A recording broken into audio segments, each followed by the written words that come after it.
नमस्कार, मैं हूं डिजिटल पत्रकार। आप सभी का स्वागत है टीपी न्यूज़ भोजपुरी में। आज के मुख्य समाचार कुछ इस प्रकार से हैं। कहते हैं डूबते को तिनके का सहारा मिल जाए तो उसकी नैया पार हो जाती है, उसे एक नया जीवन दान मिल जाता है और फिर उस नए जीवन की गाड़ी एक नई रफ्तार में नए सफ़र में निकल पड़ती है। आज हम बात करेंगे भोजपुरी मनोरंजन जगत में डूबते हुए सितारों का तिनका बने कुछ गानों के बारे में। सबसे पहले बात करते हैं पावर स्टार पवन सिंह की। पवन सिंह का करियर शुरू हुआ ही बुलंदी से।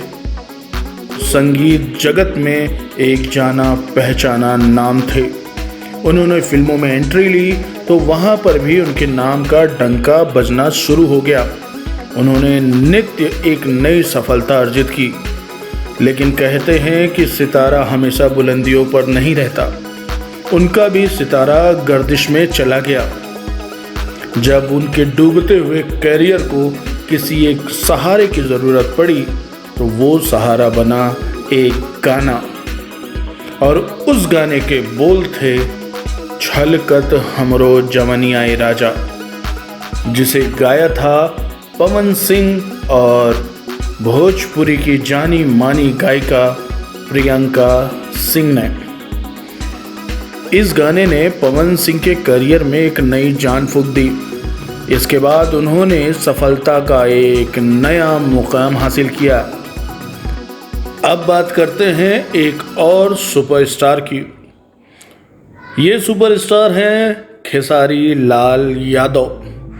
खेसारी लाल यादव का जब करियर शुरू हुआ तो बहुत ही संघर्ष से भरा हुआ था।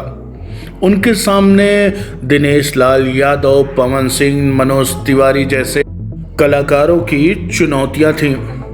लेकिन इन चुनौतियों को पार करके खेसारी लाल यादव ने सुपरस्टार का तमगा हासिल किया। फिर एक दौर ऐसा आया कि उनके करियर ढलान पर जाना शुरू हो गया। ये वो वक्त था जब खेसारी लाल यादव की फिल्में उतनी बड़ी हिट नहीं हो रही थी। इस शिथिल पड़े करियर में जान फूंकी एक ऐसे गाने ने जिन्होंने फिर से खेसारी लाल यादव के करियर को एक नई रफ्तार दे दी। वो गाना था सरसों के सगिया, जिसे गाया था खेसारी लाल यादव और भोजपुरी की जानी मानी गायिका प्रियंका सिंह ने। इस गाने के बाद खेसारी लाल यादव का करियर हमेशा ऊंचाई पर चढ़ता चला गया और आज उनका करियर बुलंदियों पर है। देखने वाली बात यह है कि दोनों के करियर को जिसने दोबारा रफ्तार दी, उस गाने को गाया भोजपुरी की जानी मानी हर दिल अजीज गायिका प्रियंका सिंह ने। इनका भी बहुत बड़ा योगदान है इन दोनों सुपरस्टार के करियर्स को दोबारा बुलंदी पर पहुंचाने में। दोस्तों, आज के लिए बस इतना ही। डिजिटल पत्रकार को दीजिए अलविदा।